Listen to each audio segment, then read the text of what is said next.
राज्यातील जय मल्हार क्रांती संघटनेला म्हणजे मला त्या ठिकाणी स्टार प्रचारक म्हणून त्या ठिकाणी महायुतीच्या घटक पक्षांनी नेमवलेला आहे। महाराष्ट्रामध्ये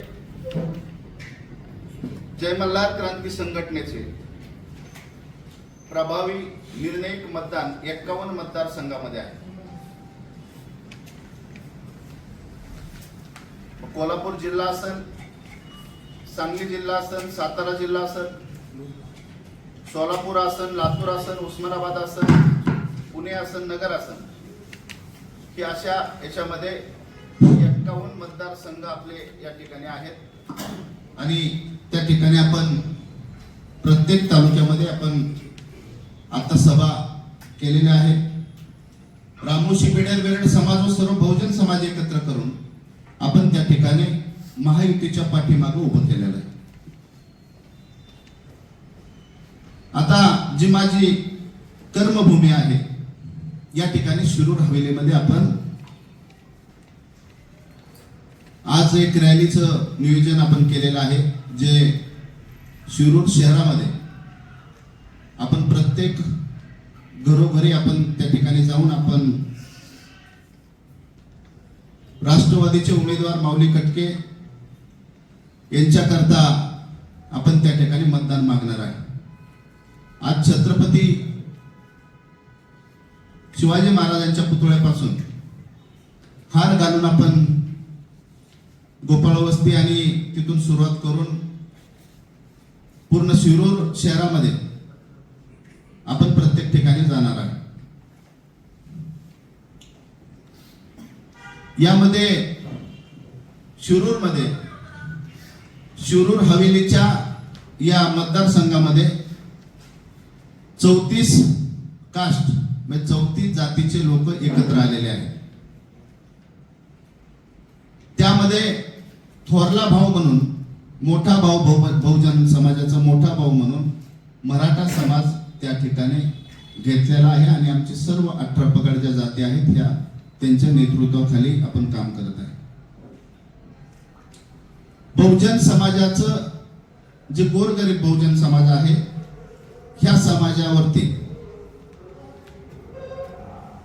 महाराष्ट्रामध्ये आणि शिरूर तालुक्यामध्ये अन्याय करण्याचं काम इथून पाठीमागच्या सरकारने महाआघाडीच्या सरकारने केलेलं आहे। आणि तेच आता जे इलेक्शन आहे याच्यामध्ये महायुतीने म्हणजे खऱ्या अर्थानं बहुजन समाजाला गाडण्याचं काम या महाआघाडीच्या सरकारने केलं आणि बहुजन समाजाला उजेडात आणण्याचं काम महायुतीच्या सरकारने केलं। म्हणून महाराष्ट्रामध्ये बहुजन समाज पूर्ण एकवटलेला आहे। आपण शिरूर तालुक्यावरती येऊ। शिरूर तालुक्यामध्ये सुद्धा तीच परिस्थिती आहे। शिरूर तालुक्यामध्ये जे प्रस्थापित आहेत, जे आमदार आहेत अशोक पवार यांनी आमच्या 18 पगड जातींना जे गोरगरीब जनता आहे, जे गोरगरीब हातावरती त्यांचं पोट आहे, जे कार्यकर्ते आपले जे आहेत ते स्वतःच काहीतरी एक भांडवल घेऊन आपण बिझनेस करतो असे आपले लोक आहेत। अशा सर्व लोकांवरती अशोक पवार आमदार यांनी अन्यायच आतापर्यंत केलेला आहे। आणि म्हणून आज राष्ट्रवादीचे या ठिकाणी माऊली कटके हे उमेदवार आहेत आणि त्यांच्या पाठीमागे सर्व बहुजन समाज ठामपणे आज या शिरूर हवेलीमध्ये उभा आहे। अशोक पवारांनी एक अशी गोष्ट दाखवावी की ह्या बहुजन समाजातल्या ह्या गोरगरिबांना मी मदत केली आणि मी असे हजार आपल्याला दाखवू शकतो, असे हजार लोक आपल्या समोर उभे करू शकतो की अशोक पवारांनी त्यांचे परपंचाचं वाटोळं केलं, त्यांना धडे जे त्यांचे धंदे होते ते धंदे बंद केले, काही लोकांना आत्महत्याला प्रवृत्त त्या व्यक्तीने केलं आणि आज ती व्यक्ती दारोदारी बहुजन समाजाच्या दारोदारी भीक मागते की मला मतदान द्या, मला मतदान द्या. खऱ्या अर्थानं या ठिकाणी आज जे बहुजन समाज आहे ती भीक त्याला देऊ शकत नाही, असं आत्ताचं वातावरण या शिरूर हवेलीमधलं आहे. शिरूर हवेलीमध्ये मग आपला शिरूर तालुका असेल किंवा हवेली तालुका असून पूर्ण एकच परिस्थिती आहे. याच्यामध्ये काही वेगळी परिस्थिती नाही. प्रत्येक गाव असं आहे, त्या गावामध्ये एखादी का होईना अशी व्यक्ती आहे की त्यांनी अशोक पवाराचा तो कार्यकर्ता आहे आणि जर तो कार्यकर्ता असेल सख्या भावाचं जरी भांडण झालं तरी त्यांनी भांडण मिटवायचा कधी प्रयत्न केला नाही. भांडण लावण्याचा प्रयत्न अशोक पवारांनी त्या ठिकाणी केलेला आहे प्रत्येक गावामध्ये. आणि म्हणून आज आपल्याला तालुक्यामधले अनेक नेते आदरणीय बाबूरावजी पाचरणी साहेब असतील, पलांडे काका असतील, पोपटराव गावडे असतील, हे सुद्धा लोकप्रतिनिधी ह्या तालुक्याचे होते. पण यांनी कधीच आपल्या कार्यकर्त्यांच्या आधी आपल्या विरोधकाला न्याय द्यायचा प्रयत्न केला आणि यांनी आपल्याला ज्यांनी विरोध केला त्याला संपवण्याचा प्रयत्न अशोक पवारांनी केलेला आहे. म्हणून आज तालुक्यामध्ये आपण सर्वजण एकत्र येऊन काम करत आहे आणि माझी खात्री आहे अशोक पवार हे इथून पुढच्या काळामध्ये आमदार तर नाहीच, पण एकही संस्था अशी शिरूर तालुक्यातली त्याच्यावरती ते जाऊ शकत नाही, त्यांची लायकी राहिलेली नाही. त्यांनी शिरूर तालुक्यातल्या कारखाना असत, अनेक कितीतरी संस्था असतील, या संस्थेचं वाटोळं केलं. अनेक शेतकरी, अनेक लोक धडीदिशेने लावले, त्यांच्या कुटुंबाचं वाटोळं केलं आणि आज परत त्या ठिकाणी आपण लोकांसमोर भीक मागताय. आपल्याला लाज वाटली पाहिजे. खऱ्या अर्थाने या ठिकाणी मी आपल्याला सांगतो, अशोक पवार यांची लायकी बॅनरवरती फोटो काढण्याची, फोटो टाकण्याची सुद्धा राहिलेली नाही. आपण पाहिलं शिरूर तालुक्यामध्ये प्रत्येक बॅनर जे लावले होते इलेक्शनच्या आता याच्यामध्ये, एक साईडला पवार साहेबांचा फोटो, एक साईडला अशोक पवारांचा फोटो, ते अचानक असं काय झालं की त्या ठिकाणी सर्व बॅनर चेंज झाले. बरोबर ना, बॅनर चेंज झाले ना, आहे का नाही? हा म्हणा ना, आहे का नाही? बॅनर सर्व चेंज झाले. त्याचं कारण काय आहे? त्याचं कारण एक आहे, अशोक पवार हा लायकीचा माणूस नाही त्या बॅनरवर राहण्याकरता. आणि पवार साहेब ह्या महाराष्ट्राकरता याच्याकरता बरंच काय केलेलं आहे. त्यामुळे पवार साहेबांच्या नावानं त्या ठिकाणी एकटा फोटो पवार साहेबांनी सांगितलं की एकट्याचा फोटो राहू द्या, तुमची लायकी नाही त्या ठिकाणी फोटो टाकायची, तुम्ही तसं निवडून येऊ शकत नाही, तुम्ही कसेच निवडून येऊ शकत नाही. पण त्यांचं सांगण्याचं काम होतं आणि मग ते बॅनर बदलले आणि त्या ठिकाणी आपण पाहिलं असं मांडवगण या ठिकाणी पवार साहेबांची सभा झाली आणि मग पवार साहेबांनी त्या ठिकाणी सांगितलं की अशोक पवार यांना बघून मतदान करू नका, मी उभा आहे किंवा मी त्या ठिकाणी आहे म्हणून मतदान करा. म्हणजे त्याच्याकरताच ते बदललं होतं. जर अशोक पवार लायकीचा माणूसच नाही तर त्याला मतदान का करायचं? मग पवार साहेबांनी त्या ठिकाणी फॉर्म भरणं गरजेचं होतं किंवा पवार साहेबांच्या कुटुंबातलं कुणीतरी भरणं गरजेचं होतं. आम्ही त्या ठिकाणी निवडून दिलं असतं. पण आज अशोक पवारांची जर आपण बॅनरवरती सुद्धा त्या ठिकाणी आपण फोटो ठेवत नसताना आणि आम्हाला म्हणत असताना की मतदान द्या, तर ही शक्य नाही. अशोक पवार नावाची व्यक्ती ही खुनशी आहे. ही अनेक समाजांमध्ये अनेक समाजाची भांडणं लावलेली आहेत, अनेक समाजामध्ये प्रत्येकाचं वाटोळं केलेलं आहे आणि त्या व्यक्तीला आता शिरूर हवेलीची जनता माफ करणार नाही. येणाऱ्या 20 तारखेला त्या ठिकाणी ती जागा त्यांची ती दाखवून देणार आहे. अशोक पवार या ठिकाणी एवढ्या थराला गेले की आपल्या एकुलत्या एका मुलाला त्या ठिकाणी म्हणजे दानाला दिलं म्हणायचं काय, म्हणजे त्या ठिकाणी तोफाच्या तोंडाला दिलं, म्हणजे त्या ठिकाणी भावनिक विषय करण्याचा प्रयत्न त्या ठिकाणी केला. अशी कोणती घटना झाली का, कोणते असे लोक होते की जे त्यांना किडनॅप करणार होते, किडनॅप केलं, तिथून उचलून नेलं, नंतर बांधलं, नंतर कोणती लेडीज आणली, नंतर त्याचे फोटो काढले. आपल्याकडं पोलिसांनी, आता मी पेपर वाचला परवा त्या ठिकाणी की ही घटना खरी आहे, खरी आहे तर तुम्ही त्या ठिकाणी त्याचे व्हिडिओ असतील, ते आरोपी कोण, जी लेडीज आहे ती कोण आहे ती दाखवा. तुम्ही जर त्या ठिकाणी ती घटना झाली तर त्या घटनास्थळीचे जे पंचनामे आहेत, घटनास्थळीचे जे त्या ठिकाणचे साक्षीदार आहेत ते दाखवा. हे सर्व गोष्टी ज्या आहेत त्या खोट्या आहेत आणि त्या ठिकाणी भावनिक विषय करण्याचा प्रयत्न केला.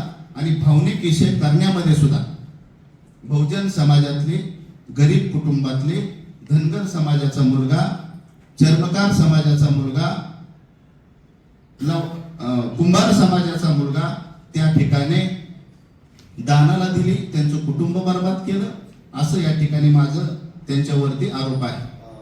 जर आपण खरं असताना, आपल्या गोष्टी जर खऱ्या असतात, तर त्यांनी जी स्टोरी मांडली, एक पिक्चरची स्क्रिप्ट जशी असते तशी, मी त्या ठिकाणी गेलो, मला नेलं, मला त्या ठिकाणी हे केलं, आणि मी दुसऱ्या दिवशी सकाळी व्हिडिओ टाकला आणि याची थोडी खात्री आपण त्या ठिकाणी केली आपल्या लोकांकडं. कारण रामोशी हा समाज आज पोलीस आहेत ना, आज काम करतात पोलिसांचं काम रामोशी समाज करत होता. त्या ठिकाणी मांडवगणमध्ये कमीत कमी 450 ते 500 मतदान रामोशी समाजाचं आहे. आणि त्या तरुण मुलांना त्या ठिकाणी काय माहिती आपण काढली तर त्यांच्याकडून अनेक माहिती आपल्याला मिळाल्या. मला सांगा, कार्यकर्ता अशोक पवारांचा आता जे इलेक्शन झालं, लोकसभेचं इलेक्शन झालं, त्यामध्ये जे खासदार हे होते, अमोल कोल्हे खासदार आहेत, त्यांचं पोलिंग एजंट म्हणून त्या मुलांनी काम केलेलं आहे. 8 दिवस तो मुलगा यांच्या मुलासंग याच्याकरता इलेक्शन मध्ये मतदान मागण्याकरता फिरतोय, गाडीमध्ये फिरतोय. अशी कोणती घटना झाली की त्या ठिकाणी एवढी वेळ त्याच्यावरती आली? असं होऊ शकत नाही. ही सर्व बनाव आहे, हा सर्व हे केलेलं एक षडयंत्र आहे. याच्यामध्ये इलेक्शन मध्ये आपल्याला त्या ठिकाणी भावनिक विषय व्हावा, मग रडण्याचा प्रयत्न झाला. माझ्या कुटुंबाची हानी करण्याचा प्रयत्न हे करतात, माझ्या कुटुंब बर्बाद करण्याचा हे प्रयत्न करतात. मी आपल्याला या ठिकाणी सांगेन की बापू जे पेरतं तीच उगवतं. कधी कधी जर पाळी झाली तर उगत नाही, पण आज शिरूर तालुक्यामध्ये मुसळधार पाऊस झालेला आहे आणि त्यामुळं ही आता उगवत चाललेलं आपले जे पाप आहे हे बाहेर येत चाललेले, अनेक पाप त्या ठिकाणी येणार आहेत. आपण जे जे पाऊल टाकताना ते उलट पडत चाललेलं आहे. त्यामुळं येणारा काळ आपल्याला माफ करणार नाही असं या ठिकाणी मी आपल्याला सांगतो. मी खात्रीसर आपल्याला या ठिकाणी ब्रेकिंग न्यूज अशी देणार आहे. ही जी घटना आहे, ही घटना जी झाली ती घटना ऍक्च्युली ही मुलगा त्या ठिकाणी गेलता. त्या ठिकाणी गेल्यानंतर जी लेडीज त्या ठिकाणी होती त्या लेडीज वरती यांनी प्रयत्न केला हे करायचा आणि अतिप्रसंग करायचा प्रयत्न केला. त्याच्यानंतर तिचा जे नवरा होता त्याने पाहिलं आणि त्या ठिकाणी तिथं त्या गोष्टी बाकीच्या घडल्या गेल्या अशी आमच्यापर्यंत खात्रीशीर माहिती आहे. त्यामुळे आपल्याला या ठिकाणी आपल्याला सांगू इच्छितो, येणाऱ्या काळामध्ये पोलिसांचं काम करावं. पोलिसांनी एखादी 3 व्यक्ती जे आहेत ही जरी 3 गरीब कुटुंबातले असतील तर शिरूर हवेलीमध्ये आणि महाराष्ट्रामध्ये कमीत कमी याच्यामध्ये आपल्याला सांगतो की बहुजन समाज असा आहे की जर कधी एकत्र आला विरोधात आणि आता येणार आहे, याच्यामध्ये इलेक्शन मध्येच नाही, इलेक्शन ज्या दिवशी होईल 20 तारखेला मतदान होईल, निकाल लागल, ह्या महाराष्ट्राचा मुख्यमंत्री देवेंद्र फडणवीस होईल. आणि त्याच्यानंतर मी बापूला, पोलिसांना आणि सगळ्यांना त्या ठिकाणीचा जाब विचारणार आहे. माझा अभ्यास नक्कीच कुठला झाला नाही, पण माझा अभ्यास याची PhD जी आहे ना, या सगळ्या गोष्टींची माझी PhD झालेली, मला माहिती आहे, माझा अभ्यास आहे त्यातला. त्यामुळं ज्यावेळेस त्या मुलाचा व्हिडिओ मी पाहिला त्यावेळेस पूर्ण स्क्रिप्ट आहे, पूर्ण स्टोरी आहे, एखाद्या पिक्चरची स्टोरी जशी त्यांनी जी केली त्या पद्धतीने त्यांनी ती स्टोरी लिहिली आणि त्या पद्धतीने त्यांनी ती वाचून दाखवली आणि त्या ठिकाणी रडण्याचं काम, बाकीचं इवाळण्याचं काम ज्या ठिकाणी जाईल. त्याच्यानंतर बापूंचा मी व्हिडिओ पाहिला की माझ्या मुलाला खूप अन्याय झाला आणि आमचं झालं का, दुसरीची लेकरं नाही, तुझा एक मुलगा बाकीचे काय कोकरं आहेत का, तुझं लेकरून बाकीची कोकरं आहेत का, हे नाही. जी आहे ती घटना झाली पाहिजे. तुमचा मुलगा जर चुकीचा असेल तर मुलगा जेलमध्येच बसला पाहिजे आणि बापाने जर त्याला अशोक पवार यांनी जर पाठीशी घातला असेल तर अशोक पवार सुद्धा त्या ठिकाणी जेलमध्येच गेला पाहिजे. आणि ज्या पोलिसांनी जर याच्यामध्ये काय कुचरायपणा केला तर पोलिसांना सुद्धा सस्पेंड करून त्यांच्यावर सुद्धा या ठिकाणी गुन्हा दाखल होईल असं या ठिकाणी सांगतो. कारण हे जे आहे ही एका धनगर समाजाच्या मुलावरती, एका गरीब कुटुंबातल्या याच्यावरती आणि एका आपल्या कुंभार समाजाच्या, चर्मकार समाजाचा म्हणजे 18 पगड जातींवरती अन्याय झालेला आहे. दिवस गेले की अन्याय आम्ही सहन करू शकतो. आता आमच्या क्षमता राहिलेली नाही तुमचा अन्याय सहन करण्याची. बापू तुम्हाला घरी पाठवण्याची वेळ आलेली आहे. आम्ही येत्या 20 तारखेला आम्ही सर्वजण एकत्र येऊन त्या ठिकाणी आपल्याला घरी पाठवायचं काम करू असं या ठिकाणी मी आपल्याला सांगतो. मी परत एकदा आपल्या सर्वांना या ठिकाणी इतक्या लवकर आपण या ठिकाणी काल आपल्याला फोन आले आणि आज एवढ्या प्रमाणात आपण उपस्थित झाला त्याबद्दल मनापासून आपल्याला धन्यवाद देतो. आपल्याला काय प्रश्न विचारायचे असतील तर आपण विचारू शकता. धन्यवाद.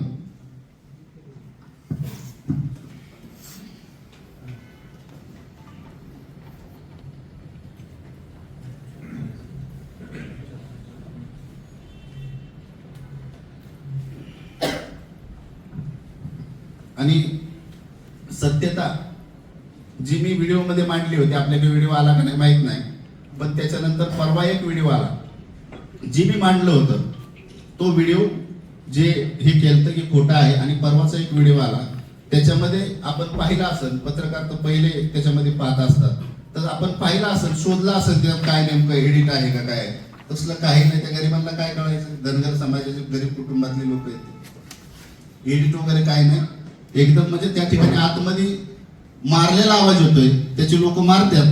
हा एक मुलगा येतोय आणि त्या ठिकाणी सांगतोय की चेअरमन तुम्ही असं केलं का, चेअरमन हा मी केलं म्हणतोय का नाही. त्याच्यामध्ये त्या व्हिडिओमध्ये चेअरमन म्हणतात की मी केलंय आणि त्या ठिकाणी ती मुलगा आत कोण आरडतय म्हणून बघायला जातोय आणि हा गाडीवर बसून पळून जातोय. हा कोणती किडनॅपिंग, कोणतं काय नेमकं हे आहे, याच्यामध्ये काय सत्यता आहे हे बाहेर आली पाहिजे.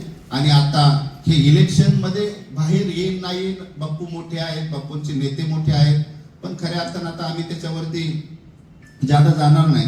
ज्या ज्या गोष्टी आहेत मी पहिल्याही माझ्या व्हिडिओमध्ये सांगितलेलं आहे की अशी जर कोणती घटना झाली, मी ज्या समाजात जन्माला आलो, मला जे माझे बहुजन समाज जे आज डोक्यावरती घेतात त्याच्यामध्ये कधीही कुणावरती अन्याय करण्याकरता आमचा जन्म झालेला नाही, पण अन्याय सहन सुद्धा आम्ही करणार नाही. येणाऱ्या काळामध्ये जर आपण सिद्ध केलं, आपण पोलिसांनी आणि बापूंनी जर ती सिद्ध केलं तर येणाऱ्या काळामध्ये मी पोलीस स्टेशन पासून किंवा छत्रपती शिवाजी महाराजांची माफी मागन, अशोक पवारांची नाही, छत्रपतीची माफी मागन आणि मी पोलीस स्टेशन पर्यंत दंडोट घालीत जाईल माफी मागन.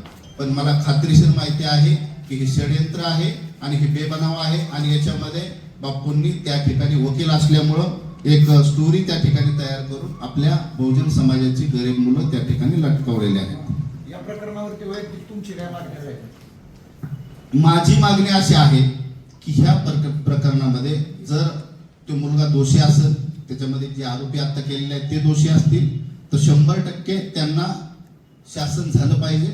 पण त्या गोष्टीची चौकशी पूर्ण झाली पाहिजे. ज्या गोष्टी समोर येतात, आज आपल्या समोर ही काही गोष्टी आलेल्या आहेत, जर मला बाकीच्यांनी जर विचारलं की आपल्याकडे काय पुरावे आहेत, तर जसं पोलीस पुरावे देऊ शकत नाही तसे मी माझ्याकडे बरेच पुरावे, कारण ज्या दिवशी मी विषय मांडले त्या दिवशी बऱ्यापैकी माझ्याकडे पुरावे आलते आणि ते पुरावे मी कसे, कारण मी ज्यावेळेस मांडलं, मी कोल्हापूर सांगलीमध्ये होतो, मांडल्यानंतर ते लोकांपर्यंत गेल्यानंतर त्या ठिकाणी त्या लोकांना सुद्धा त्यांना वाटलं की आपल्याला नानांनी काहीतरी आपल्या बाजूने पाऊल टाकलेलं आहे, त्यामुळं त्याची सत्यता काय आहे, त्यांचे फोन यायला लागले, त्यांचे मेसेज यायला लागले आणि नंतर ती पडताळल्यानंतर बऱ्यापैकी आपल्या समोर आलेलं आहे की चुकीचं आहे. ही इलेक्शन मध्ये भावनिक विषय करण्याकरता हे षडयंत्र केलेलं आहे.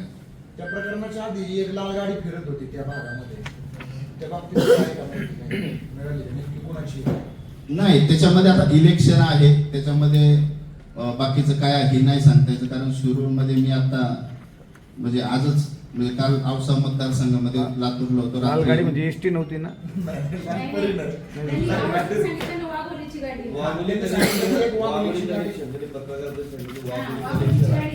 अशोक पवार ही व्यक्ती म्हणजे वकीलता आहेच, कायद्याचा त्यांना भरपूर अभ्यास आहे. पण माऊली कटके ही व्यक्तीचा आपण तपास करा. हा काय व्यक्ती आहे? हा व्यक्ती जे आहे हा पहिलवान व्यक्ती आहे, नॅशनल झालेली व्यक्ती आहे. जी पहिलवान व्यक्ती असते तिला समोरच्याचा मान सन्मान, दुसऱ्याच्या पायाला हात लावणे, समोरच्याला नमस्कार घालणे. माऊली कटके एक चांगल्या घरातला मुलगा आहे. त्यांनी कोणत्या त्याच्यावरती केसेस किंवा कोणतं काय किंवा कोणतं कुणाच्या जमिनी लुटल्या किंवा कुणाचं काय त्यांनी केलं किंवा कुठलं बाकीचं काय केलं असलं कुठलाही त्याच्यावरती आरोप नाही किंवा प्रकार नाही. हा, त्यांच्याकडं एक आहे की आपण जर शिरूर हवेलीमध्ये जर फिरलो तर कमीत कमी 70 ते 80 हजार लोक किंवा 1 लाख लोक अशी मिळतील तुम्हाला की माऊली कटकेंनी आम्हाला देवाला नेलं, माऊली कटकेंनी आमच्या आयुष्यामध्ये उजेड आणला, माऊली कटकेंनी आम्हाला देवाला नेल्यानंतर त्या ठिकाणी सेवा केली, पाय दाबलं. म्हणजे अनेक म्हातारी व्यक्ती आहेत, म्हणजे ती पुण्य मिळालेलं आहे. अशोक पवारांनी फक्त पाप केलेलं आहे, पुण्याचा एकही त्यांच्याकडे कोणतंही नाही आहे. त्यामुळं त्यांना फक्त आता माऊली कटक्यांना बदनाम कसं करायचं हे त्यांचं षडयंत्र आहे. पण असं शक्य नाही आहे, कोणत्या गोष्टी त्या होऊ शकत नाही. त्यामुळं आपण तसलं काय डोक्यात आणू नका की तसलं माऊली कटके वगैरे, माऊलीला कधी डोक्यात हाही येऊ शकत नाही. तर सर्वसाधारण आणि सिंपल माणूस येतो. ते जरी एक चांगल्या मोठ्या घरातला असला तरी त्याची अशी लय मोठा काय असा झाकपाक नसतं त्याच्याकडे, सरळ सरळ आणि सीधा सीधा माणूस येतो. जो मुलगा या प्रकरणात अडकला किंवा अडकवला गेला असं म्हणा आपण, तर त्याला सोडवण्यासाठी तुमचे काय प्रयत्न राहतील? 100%. मी ज्यावेळेस पहिला व्हिडिओ टाकला त्यावेळेसच, आणि मी माझ्या बापाने किंवा माझ्या समाजाने आणि माझ्या बहुजन समाजाने कधी मला शिकवलं नाही की एकदा पाऊल टाकलेला मागे घेऊ. मी तुम्हाला सांगितलं की जर सत्यता आहे म्हणूनच पाऊल टाकलंय. जर त्याच्यामध्ये जर सत्यता नसेल तर 100% मी त्या ठिकाणी जी काही कोणी आरोपी असेल त्यांच्या विरोधात जाऊन मी म्हणणार तुम्हाला की अशोक पवाराची माफी नाही मागणार, छत्रपतींची मागण मी. नाही, पोलिसांचं काम पोलिसांनी करावं. पोलिसांचं आपल्याकडे पुरावे नाही म्हणलं मी मॅडम. हा, जे व्हिडिओ आहेत म्हणजे व्हिडिओ जे आहे ती पूर्ण फेसबुक आणि याला सगळे काय आहे, जो व्हिडिओ आता समोर आलेला आहे, जे बाकीचं जे त्याच्यामध्ये आहे, जी सत्यता आहे, जे पोलिसांचं काम आहे त्यांनी त्यांचं काम करावं. आणि ज्यावेळेस त्यांना काय वाटेल की बाबा त्याच्यामध्ये, जर माझं दोनच म्हणणं असं आहे की जर लेडीज त्या ठिकाणी होती तर पुढं आहे, जर त्या ठिकाणी व्हिडिओ आहेत ते केलेलं तर पुढं आहे. हे सगळं म्हणजे ते आता ते तपासाचा भाग आहे, म्हणजे ते आपल्याला दाखवणार नाही, पण किमान वकिलाला तरी दाखव. वकील कोण असतील, त्यांचे कोण वकील दिलेत माहित नाही, पण त्या ठिकाणी वकिलाला तरी दाखवून त्यांनी की बाबा ही अशा पद्धतीने अशा ज्या घटना आहेत किंवा त्यांचे रिमांड रिपोर्ट माझ्याकडे आलेले आहेत. रिमांड रिपोर्ट मध्ये पण त्या ठिकाणी काय सत्यता त्यांनी हे केलेलं नाही. फक्त बाबा काल बातमी वाचली मी पेपरला की ही घटना जी झालेली आहे खरी आहे, खरी, पण त्याच्यामध्ये 3 कुटुंबाचं वाटोळ होणारे, बर्बाद होणारे याचा पण आपण पत्रकारांनी विचार केला पाहिजे, अशी आपल्याला विनंती आहे. मला काय म्हणायचं नाना, आम्ही पत्रकार म्हणून विचार करू, आम्ही काय न्यायाधीश नाही न्याय करायला, पण तो जो मुख्य आरोपी आहे त्यांनी कबुली दिली आहे पोलिसांकडे, असं पोलिसांनी सांगितलं आम्हाला पत्रकार परिषदेत. नाही, नक्कीच त्याच्यामध्ये पोलिसांचा, आता मी सांगितलं आपल्याला की पोलिसांचा जो भाग आहे त्याच्यामध्ये आपण विचारू शकत नाही त्यांना जाऊन की बाबा तुम्ही हे का केलं ते का, कारण जोपर्यंत ते रिमांडमध्ये आहेत, जोपर्यंत मॅजिस्ट्रेट कस्टडीमध्ये जात नाही तोपर्यंत आपण त्यांना बोलू शकत नाही. त्यांचा तपासाचा भाग असतो, तपासात अडथळा आपण आणू शकत नाही त्यांच्या. त्यामुळे ही जर एकदा संपलं की त्याच्यानंतर 20 तारखेनंतर जाऊन आपण त्या ठिकाणी सर्व खात्री करणार आहे. नाही, तुम्ही आता जे पोलिसांच्या तपासाबाबत बोलताना तुम्ही पोलिसांवर शंका उपस्थित केली की हा तपास बरोबर चाललेला नाही आणि हे सगळं खोटं आहे. तर आम्ही ज्यावेळेस DYSP भेटलं तर त्यांनी या प्रकरणाबाबत सत्यता आहे, याचा व्हिडिओ आमच्याकडे आहे, हे सर्व आम्हाला सांगितलं, त्याशिवाय आम्ही काही बातमी देत नाही. आम्हाला जी माहिती आहे त्यांच्याकडून तोंडी मिळते. व्हिडिओ वगैरे आम्हाला ते दाखवत नाही किंवा कोणालाही दाखवत नाही न्यायालयाशिवाय. पण तुम्ही त्यांच्या कार्यपद्धतीवर शंका उपस्थित केली. कार्यपद्धतीवर शंका नाहीये माझी.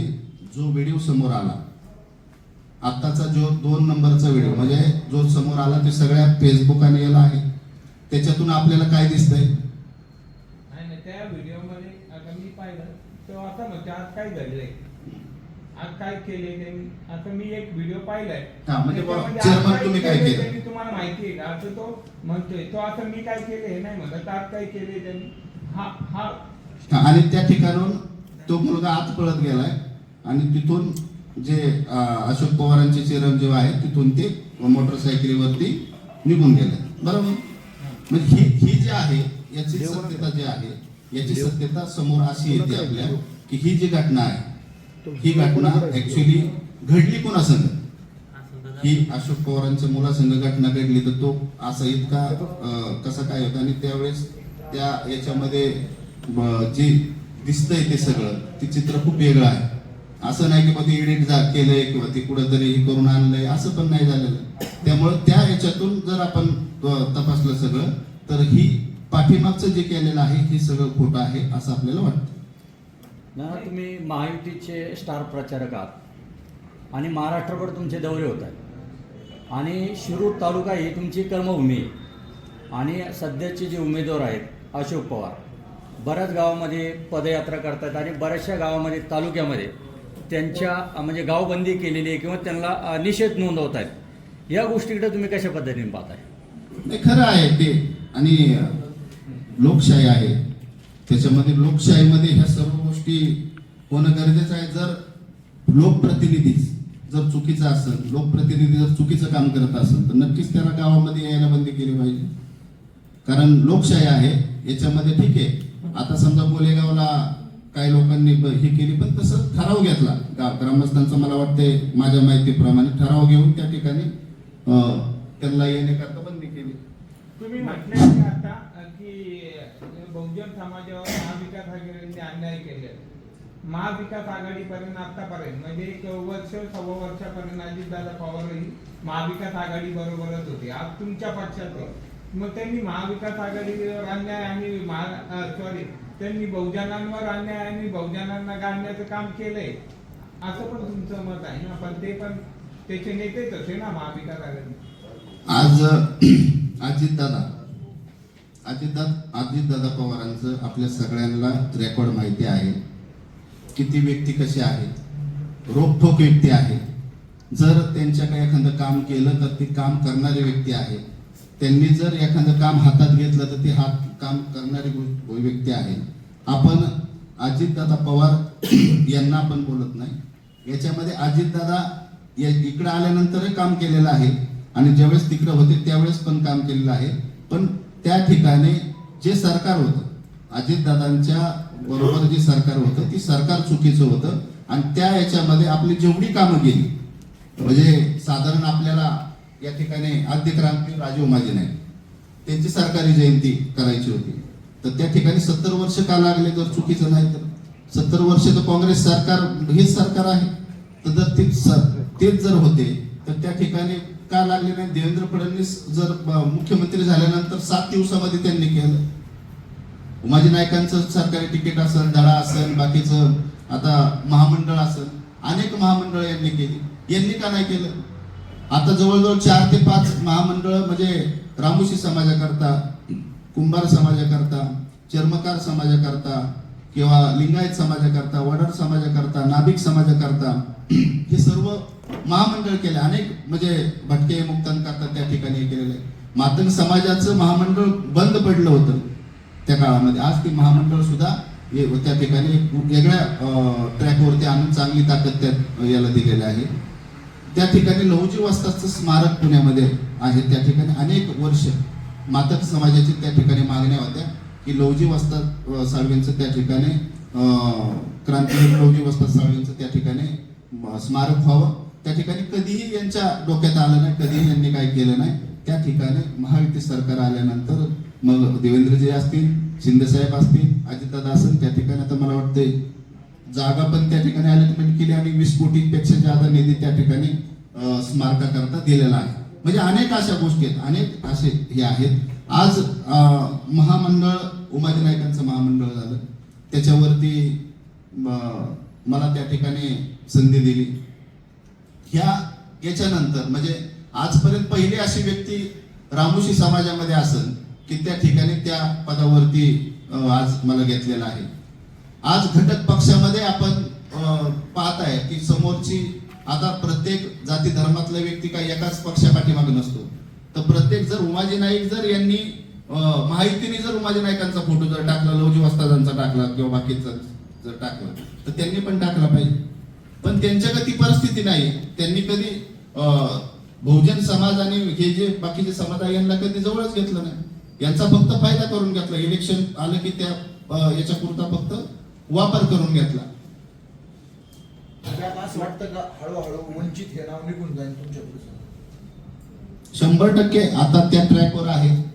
ह्या महाराष्ट्राचे मुख्यमंत्री आदरणीय देवेंद्रजी ज्यावेळेस झाले त्यावेळेस मराठा समाज असेल, इतर 18 पगड जाती असतील, सर्वांना न्याय द्यायचा त्या ठिकाणी प्रयत्न केलेला आहे.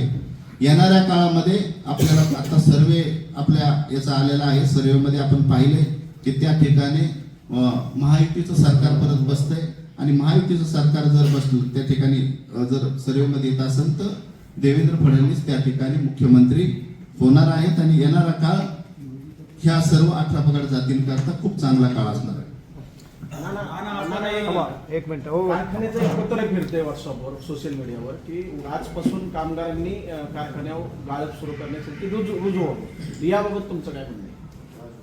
नाही आता ते ही फक्त आपली इलेक्शन पुरतं हे आहे. जर एवढंच जर होत असतं आणि करायचं जर असतं ना तर ही एवढं कुठाने करायची काय गरज होती. त्यावेळेस तालुक्यामध्ये अख्खे पुढारी फिरायला लागले, अनहोनी, कोणी पाय कोणी काय, त्याच वेळेस बापूंनी करायचं. आता शक्य नाही. आता लोक शेणी झालेत, आता लोकांना आकली आलेले आहेत, त्यामुळं ते करून काय होणार नाही कुठली गोष्ट. नाना, आपण स्टार प्रचारक म्हणून महाराष्ट्रभर फिरला. महायुतीचं सरकार येईल आपल्याला असं कशावरून वाटतं? महायुतीचं सरकार महाराष्ट्रामध्ये फिरतोय. आपण प्रत्येक ठिकाणी बाळासाहेब या ना वरती. महायुतीचं सरकार आपण आता जवळजवळ 51 मतदारसंघामध्ये फिरलेलं आहे. प्रत्येक ठिकाणी लोकांचं त्या ठिकाणी एक वेगळं वळण म्हणजे मागच्या खासदारकीचे इलेक्शनचं आत्ताचं वेगळं आहे. याला सगळ्यात मोठा टर्निंग पॉइंट लाडकी बहीण म्हणून त्या ठिकाणी आहे. आपण महाराष्ट्रामध्ये जे आता सरकार जे सर्वे आलेला आहे त्याच्यामध्ये सुद्धा लाडकी बहीण ही जी योजना आहे त्या ठिकाणी टर्निंग पॉइंट हे सरकारचे ठरते आणि येणाऱ्या काळामध्ये म्हणूनच आपण म्हणतोय की त्या ठिकाणी येणाऱ्या काळामध्ये महायुतीचं सरकार त्या ठिकाणी बसणार आहे. येणाऱ्या काळामध्ये जे आता पुढचे इलेक्शन लागते त्याच्यामध्ये तुम्ही स्वतःचे उमेदवार संघटनेच्या नावाने उभे करणार, तुम्ही प्रत्येक वेळेस फक्त पाठिंबा देत राहणार? आपण शून्यातून ही संघटना आणि समाज एकदम म्हणजे गाडल्या गेलेला समाज आपण वरती आणलेला आहे आणि त्यामध्ये कॅपेबल आमदारकी इतकं कॅपेबल त्या ठिकाणी उमेदवार आमचे नाही आहेत. पण नक्कीच पुढल्या पंचवार्षिकला या ठिकाणी महाराष्ट्रामध्ये अनेक ठिकाणी आपण जागा मागू शकतो. अनेक ठिकाणी आपण त्या ठिकाणी पुढं आपलं निर्णायक मतदान आहे. आपण खास आज त्या ठिकाणी 50 मतदारसंघामध्ये याच्याकरता गेलो आणि आपण सक्सेस झालो. त्या ठिकाणी आपण सभा याच्याकरता घेतल्या की त्या ठिकाणी आपल्या सर्वांना वाटलं पाहिजे किंवा बाकीच्या पक्षाला वाटलं पाहिजे की याची त्या ठिकाणी ह्या समाजाची ताकद किती आहे, बहुजन किती त्या ठिकाणी जमा होतात. त्यामुळे त्या ठिकाणी आपण दाखवलं. आपण त्या ठिकाणी काही सरकार हे चॉईस करून मतदारसंघ चॉईस करून त्या ठिकाणी 5 वर्ष आपली बाकीच्या लोकांची आपली तयारी चालू करणार. नगरपालिका, पंचायत समिती, जिल्हा परिषद. हा, जिल्हा परिषद, नगरपालिका, पंचायत समिती याच्यामध्ये लोक आहेत. वेळेस पाहू ना. येणाऱ्या काळामध्ये सुद्धा ती बऱ्यापैकी आहे. येणाऱ्या काळामध्ये महाराष्ट्राचे उपमुख्यमंत्री देवाभाऊ यांनी तुम्हाला जे स्टार कॅम्पेनिंग मध्ये तुम्हाला समाविष्ट करून घेतलंय, असं काही शब्द दिलाय काय स्टार कॅम्पेनिंग म्हणून तुम्हाला इन्व्हॉल्व करत असताना पुढला काही शब्द दिलाय का येणाऱ्या काळात तुमच्यासाठी काहीतरी? शब्द काय दिला पाहिजे, करूनच दाखवलं त्यांनी. लेटर जेरच काढलं त्यांनी घेतली. विधानसभेसाठी पुढं नाही असं असा शब्द नाही दिलेला आणि शब्दाची मला गरज नाही. देवाभाऊ आद्यक्रांती राजे उमाजी नाईकांनंतर आम्ही देवाभाऊ दैवत मानतो आमचं. ज्यांनी आमच्या करता केलं त्याचं ते आमचे दैवत आहेत. म्हणून त्या ठिकाणी देवाभाऊ हा जे आहे हे आमच्या करता त्या ठिकाणी हे आहे. तसेच आपल्याला आमदारकी वगैरे काय बाकीचं जे आहे हे आल्या देवाभाऊच्या मनात येते. कोठारे कोणाचे चालू लागत तसेकडे येते. त्यांच्या मनात आलं तर करू शकतात. आपण नाही म्हणू शकत राज्यात नाही. मोठ्या प्रमाणात रामोशी बेरेड समाज आहे. मग जसं धनगर समाजासाठी एखादी जागा सोडली आहे, तशी समाजासाठी सोडली जाऊ शकते का? पुढल्या वारीने आपण शिरूर मागू शकतो ना, काय अडचण आहे? शिरूर आपलं तुटणार आहे ना आता, म्हणजे डिवायडेशन मागू शकतो आपण. लोकशाही आपल्याला काय अडचण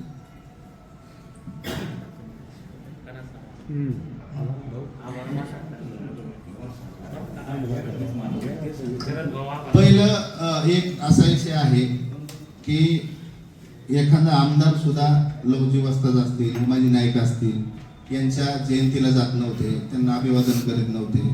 पण आज आपल्याला म्हणजे सांगण्याचं गरज आहे की याच्यामध्ये देशाचे पंतप्रधान, जगात जे सगळ्यात मोठा पक्ष आहे, जगात सगळ्यात ताकदवार जो पंतप्रधान आहे, त्या पंतप्रधानांनी सुद्धा लवजी वस्तादांना अभिवादन केलं, उमाजी नाईकांना अभिवादन केलं. आमच्याकरता हे खूप मोठं आहे, जे कधी विचारितच नव्हते. निदान म्हणजे बाकी पंतप्रधानांचं जर राजांचं नाव घेत असेल तर त्याच्यापेक्षा काय मोठं आहे. धन्यवाद.